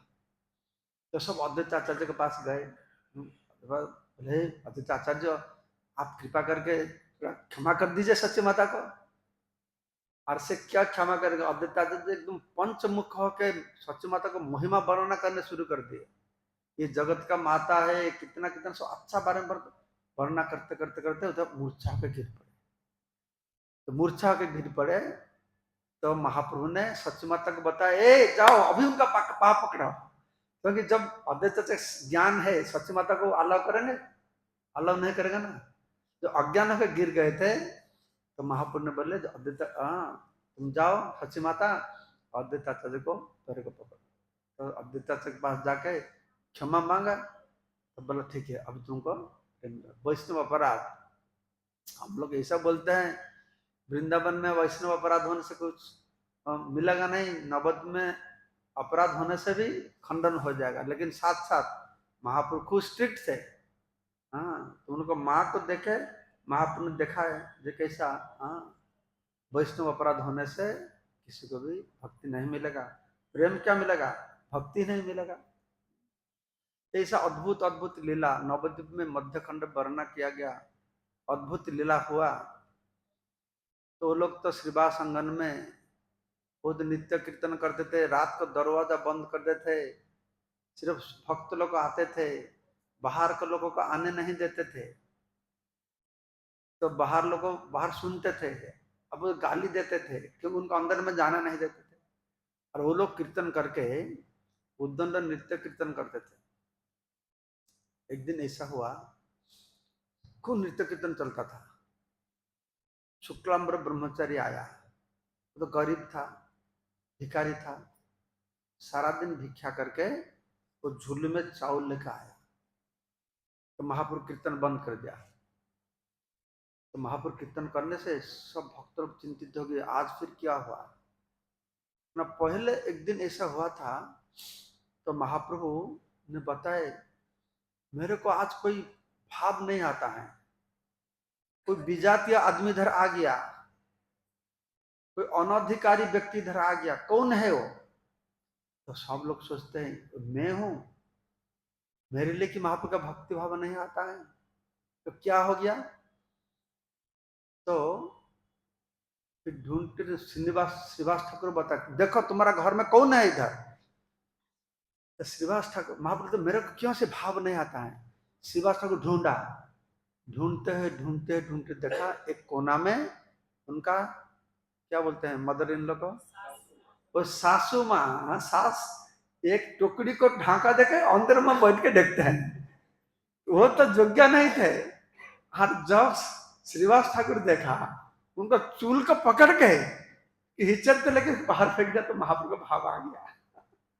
तो सब लोग सोचते हैं क्या हो गया, ऐसा कुछ हो गया ना क्या? तो नहीं, ऐसा नहीं हुआ। महाप्रभु नृत्य कीर्तन बंद करके सीधा चले गए शुक्लांबर ब्रह्मचारी के पास। जाके झूली में जो चावल ले आए थे ना, वो हाथ घुसा के वो चावल लेकर खाना शुरू कर दिए। शुक्लांबर ब्रह्मचारी हाथ पकड़ लिया, महाप्रभु ये आपका खाने का योग्य नहीं, इसको मत खाइए। महाप्रभु ने क्या बताया, अरे शुक्लांबर ब्रह्मचारी ये मेरा बहुत प्रिय है, सिर्फ इस लाइफ में नहीं, life after life, previous life, पूर्व जन्म में भी तुमसे ऐसा जबरदस्त में खाया था। क्या खाया था? Chipped rice. क्या? चिड़ुआ, चौड़ा। किससे खाया था? सुदामा से। सुदामा भी बहुत गरीब था, तुम पहले जो सुदामा था, तुमसे सुदामा लेके आया था ना, कुछ तो नहीं था, क्या था? Chipped rice. क्या? चिवड़ा ना, चिवड़ा, चिवड़ा, चिड़ा, चिड़ा लेके आया था। उसको भगवान जबरदस्त खाते थे। तो महाप्रभु ने बताया, देखो तुम पिछले में बहुत गरीब थे, तुमसे चिवड़ा लेके बहुत आनंद आता था। इस लाइफ भी तुम गरीब हो, तुमसे चारों में आनंद आता है। लाइफ आफ्टर लाइफ, जन्म जन्मांतर में तुम गरीब होकर ही रहेंगे। तुमसे ऐसा जबरदस्त खाना खा के मेरे को आनंद आएगा। आपको ऐसा वरदान अच्छा लगेगा? भगवान आएंगे, बोले मैं विशेष आशीर्वाद दूंगा। क्या आशीर्वाद? जन्म जन्मांतर में तुम ऐसा भिखारी होकर रहेंगे। ऐसा भगवान कोई पूजा करेगा? करेगा? हरे कृष्णा, दूसरा पास चला। इसीलिए बेसी विष्णु, ज्यादा विष्णु भक्त देखा नहीं मिलते हैं, पता है ना? काली भक्त देखो, दुर्गा भक्त देखो, शिव भक्त देखो, हनुमान भक्त देखो, बहुत जोरदार चलते हैं। विष्णु मंदिर का दीप दान के लिए कोई लोग नहीं होता। तो विष्णु तो देने वाला नहीं, वो तो लेने वाला। तो भगवान विष्णु बताते हैं, आमा भजे विश्व मागे यही बड़ा मूर्ख। आमा के भजन करके धनम दे, जन्म दे, जसम दे बोलते हैं, ये तो बड़ा मूर्ख है। आमी विज्ञ, हाँ, अरे विषय क्यों न दिमु, सो चरणामृत दिया, अरे विषय भुलाए। ये भगवान कृष्ण विष्णु का ये आदत है। इसलिए हाँ, शास्त्र में बताया गया, भगवान में बताते हैं, जो आशा करते हैं उनको भौतिक बंधन से मैं इसको छुटकारा दिलाता हूँ, मेरा प्रति उसको आकर्षण बढ़ा देता हूँ। तो ऐसा करके भगवान चैतन्य महाप्रभु ने बहुत सारी लीला नवद्वीप में किए। अद्वैत आचार्य भी थे उनके साथ। अद्वैत महाप्रभु आने का एक कारण है अद्वैत आचार्य। शालिग्राम शिला का पूजा किए, शांतिपुर हुंकार करके कि भगवान आप आइए, आप नहीं आने से लोग कोई उद्धार नहीं कर पाएंगे। तो उनका हुंकार से महाप्रभु आए, निमाय पंडित। लेकिन अद्वैत आचार्य का मालूम नहीं था ये भगवान है। एक दिन गौरंग महाप्रभु रामाय पंडित को भेजा, तुम जाओ शांतिपुर जाओ, तो अद्वैत आचार्य को बताओ, तुम जिनके लिए इतना व्रत तपस्या किए, जिनके लिए इतना शालिग्राम पूजा किए, जिनके लिए इतना हुंकार करते थे, वो भगवान अभी आए हैं, उनका दर्शन करने के लिए आओ। तो रामाय पंडित जब सुना, साथ साथ भागने लगा। तो बहुत दूर जाने के बाद उनका मन में आया, रे मेरे को तो बोला उनका घर में जाने के लिए, उनका घर किधर है मेरे को तो मालूम नहीं, तो पूछा नहीं किधर है। तो रुक गया, तो लोगों को पूछा, अच्छा अद्वैत चाचा का घर किधर है, कौन सा गांव में किधर है? तो लोगों ने बोले, तुम अद्वैत चाचा घर का सामने में खड़ा हो। तो अद्वैत चाचा घर में गया, तो बोला जो तुम जिससे के लोग इतना पूजा किया, आराधना, भगवान आए हुए। तो अद्वैत ने क्या बकवास करते हो, ये कलिजुग है, भगवान कलिजुग में नहीं आता है, शास्त्र का प्रमाण है नहीं, भगवान स्वयं आए। तो अद्वैत ठीक है, सीता देवी को बताया, तुम सब आरती प्लेट रेडी करो, सब कुछ रेडी करो, अभी जाएंगे। और रामाय को बोला तुम जाओ, मैं नहीं जाऊंगा, मैं दूर में रहूंगा, तुम जाके उनको बोलो, हाँ कि तुम ये एक लीला है और भी एक लीला है, मैं मिक्स कर देता हूँ, मालूम नहीं है। मेरा मंत्र क्या है तुम बोल पाएंगे? और मैं जब जाऊंगा उनका चरण मेरा सर पर रखेंगे तो मैं समझूंगा ये क्या है, ये भगवान है।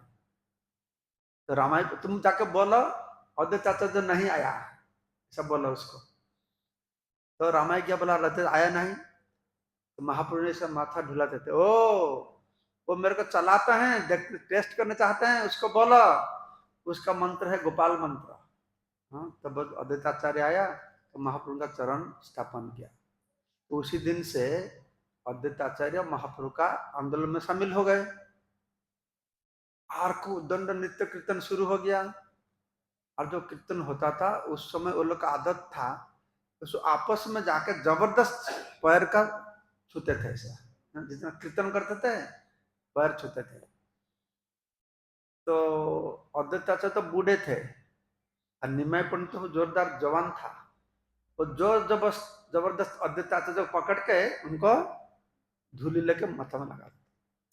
अद्वैताचार्य से महासमस्या हो गई, ये भगवान है तो मेरे को भर्त्सना करना चाहिए, शास्ति करना देना चाहिए, मेरा पैर पकड़ते हैं तो महा मुश्किल हो गया, क्या करूं।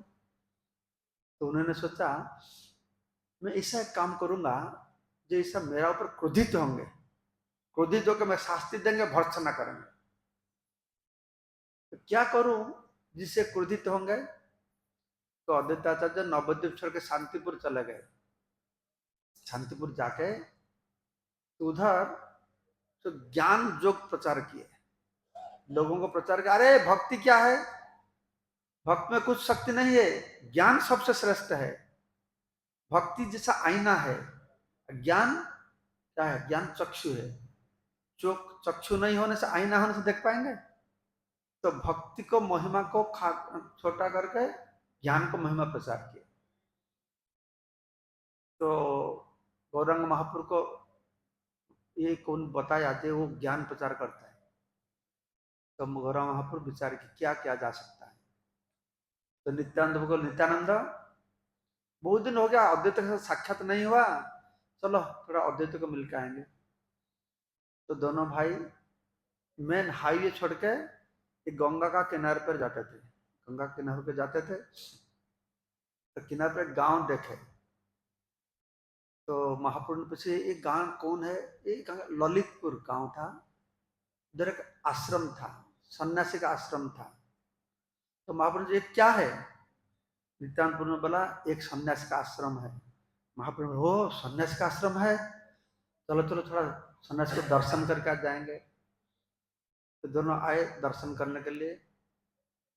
तो सन्यासी थे, लेकिन बंगाल में एक तरह के सन्यासी होते हैं, उनके साथ सन्यासिनी भी होते हैं। उनका पत्नी भी होते हैं। तो पत्नी नहीं बोलते हैं, क्या बोलते हैं, सुना है, सुना नहीं, कि सेवा दासी बोलते हैं। एक संप्रदाय है, इन लोग का संख्या पहले जमाने बहुत था। वो लाल, दोनों ही लाल कपड़े पहनेंगे, औरत पहनेंगे, पुरुष भी पहनेंगे। वो लोग की संस्था है रामकेली में, और कवि जयदेव का स्थान पर जो मेला बैठता है ना, वो लोग आएंगे उधर, हजारों हजार आएंगे।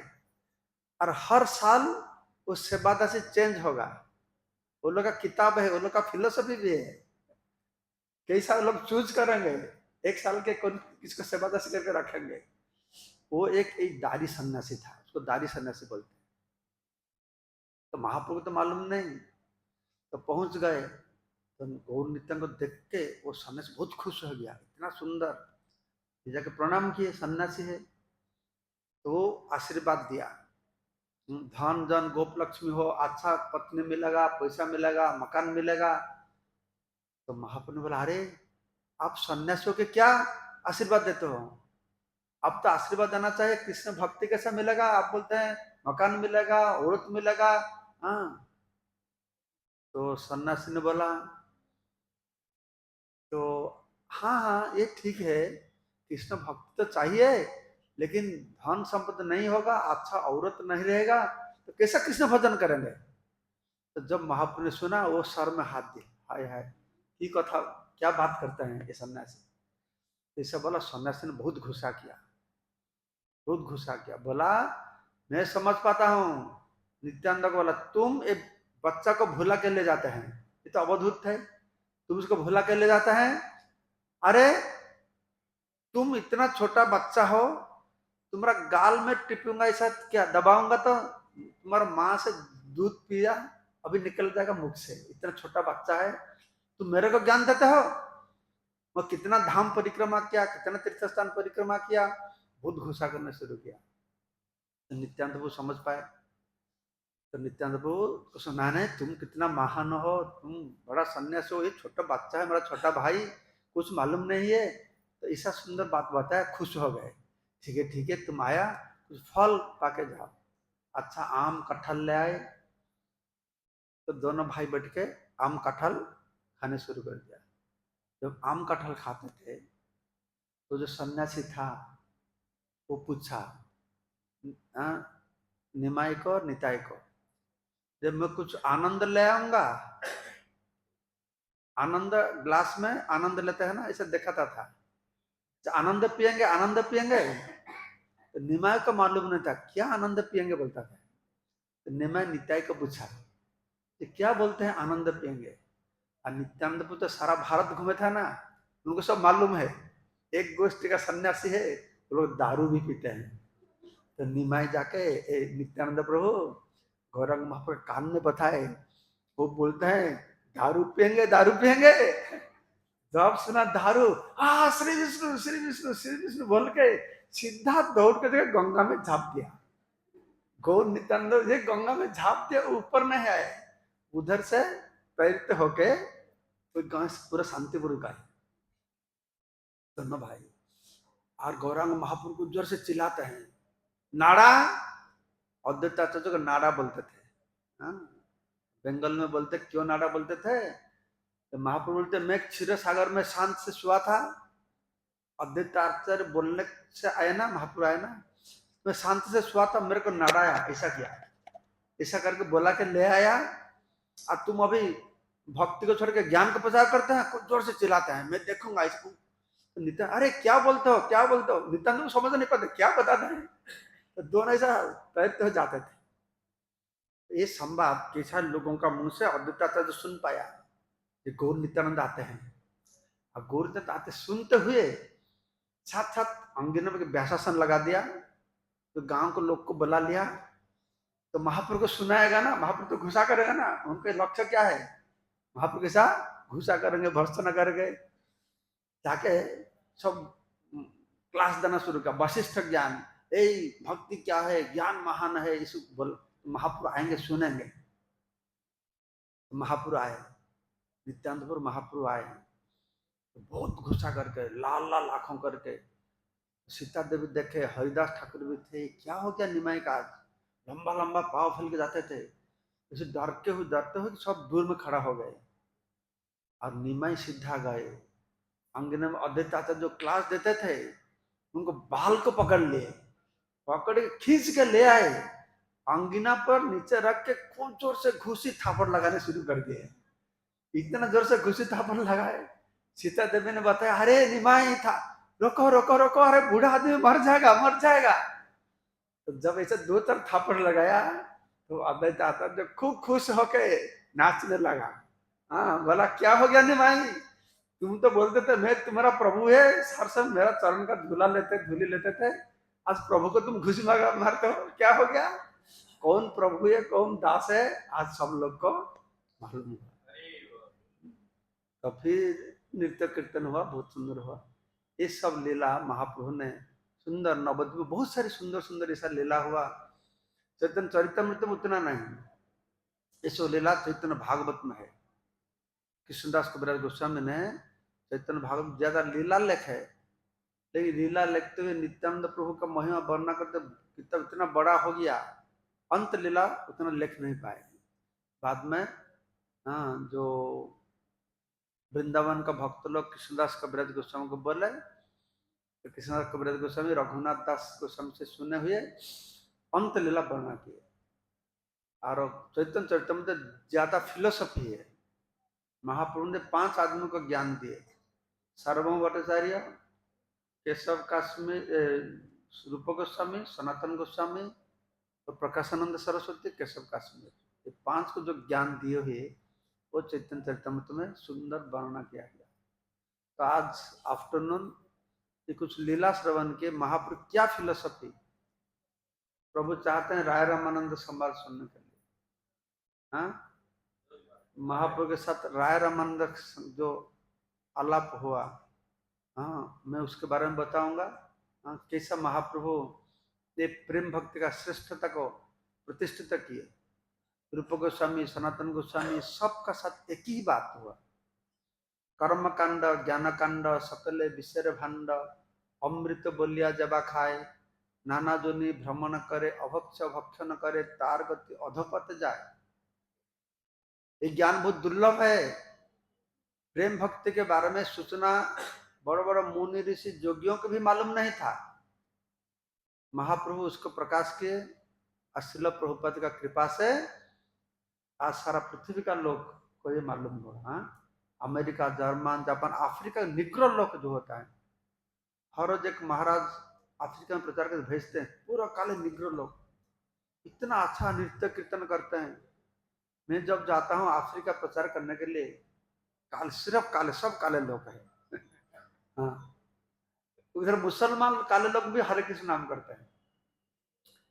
और कभी कभी जाता है जो भक्त नहीं है, बाहर का काले लोग है, इतना दुर्गंध है, बैठ नहीं पाएंगा, सारा पसीना निकल। लेकिन जो हरि कथा सुनते हैं, चैतन्य महाप्रभु कथा सुनते हैं, इतना भाव से सुनते हैं। अब बहुत आश्चर्य का बात है, जब मैं भारतीयों के पास में महाप्रभु का फिलोसफी बताता हूँ, वो लोग दिमाग में घुसते नहीं। क्या महाराज बोलते हैं?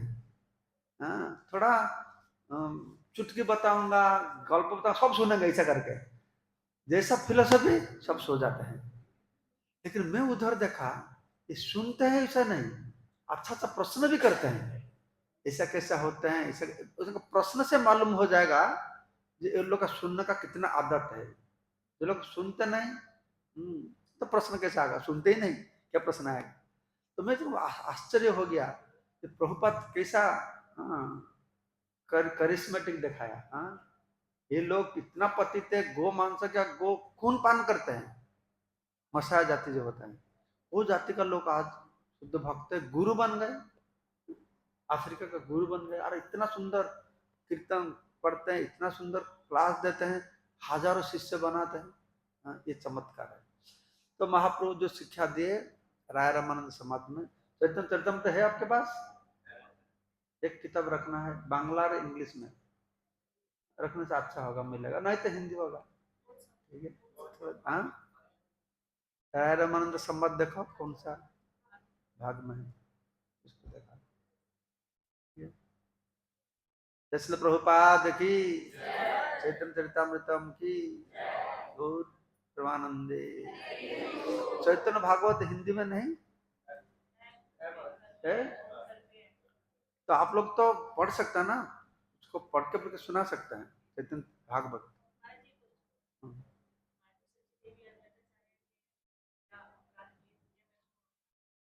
हाँ हाँ, माता जी ने पूछते हैं, सच्ची माता क्या अपराध किए थे?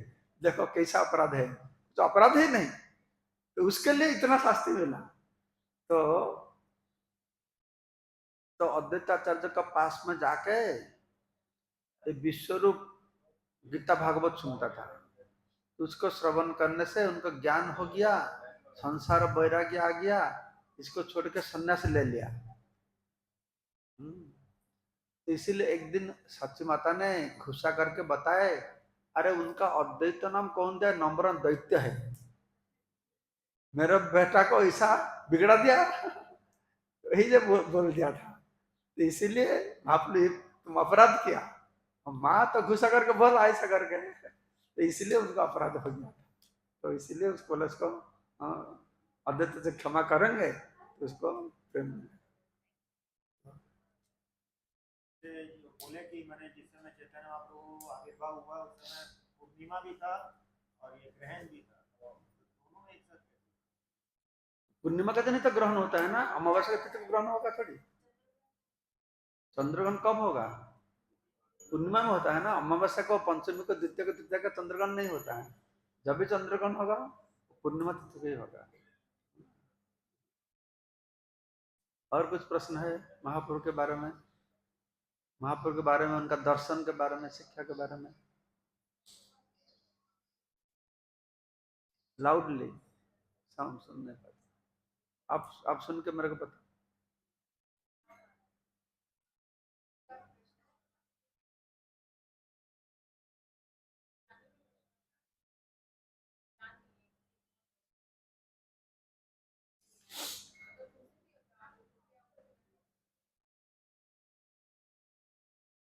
वैष्णव अपराध के बारे में माता जी पूछते हैं, हम लोग जो जान पाते हैं तो क्षमा मांग सकते हैं, तो जानते नहीं तो क्या करें, तो अपराध हो गया। तो देखिए अपराध तो बहुत तरीके का होता है। कुछ अपराध हमारा मन मन में हो जाता है, हाँ? कुछ अपराध वाक्य का द्वारा होता है, और कुछ अपराध हाथ उठाता है, हाँ? तो अपराध जितना गरीब अपराध होगा उनका फल विषय होगा।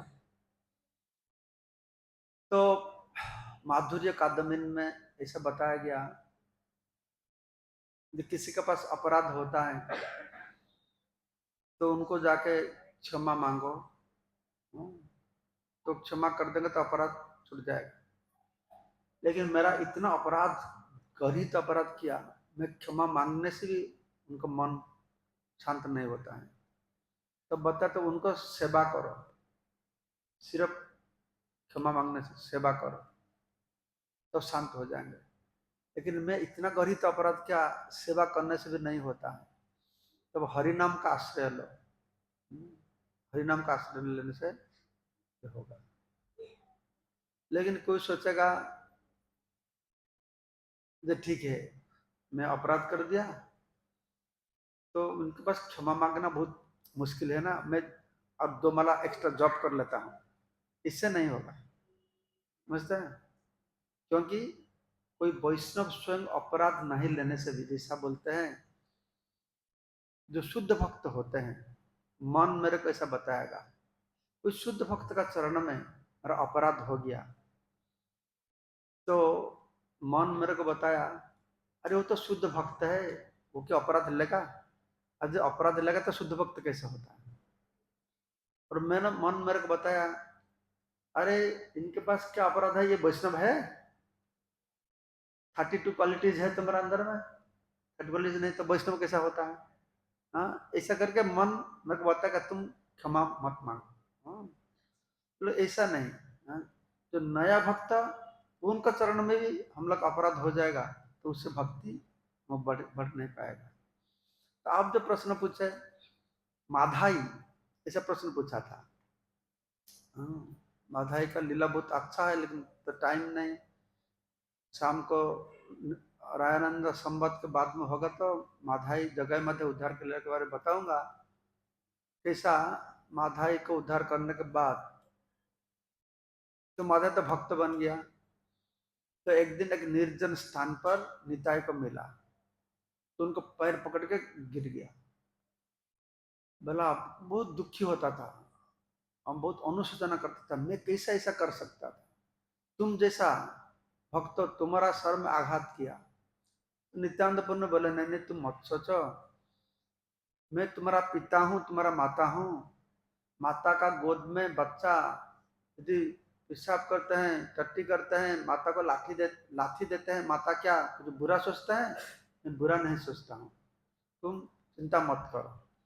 तो वो पूछा ठीक है आप तो मेरे को क्षमा कर दिए, लेकिन मैं तो बहुत सारी लोगों को ऐसा अपराध किया, तो मैं मालूम नहीं किसके पास अपराध किया क्या नहीं किसा, मैं अपराध मुक्त हो। तो नित्यानंद प्रभु ने बताया तुम एक काम करो, तुम तो इसी घाट पर सबको सताते थे, तुम इधर ही इस गंगा घाट को अच्छा से परिष्कार करो, सजाओ इसको अच्छा से, कोदाल लेके करो, ऐसा करने से लोग आएंगे देख के तुमको खुश होंगे और तुम्हारे पर वो खुश होने से आशीर्वाद हो जाएगा। तो उसी दिन से वो माधव ऐसा करता था। तो अपराध से मुक्त होने का मुख्य उपाय मन में कितना अनुशोचना करते हैं, मगर अनुशोचना करने से होगा, अनुशोचना करते हुए करते हुए करते हुए नाम का आश्रय लेगा, जीवन का अंत तक अनुशोचना करके नाम का आश्रय लेंगे तो अपराध से हमको छुटकारा मिलेगा। हाँ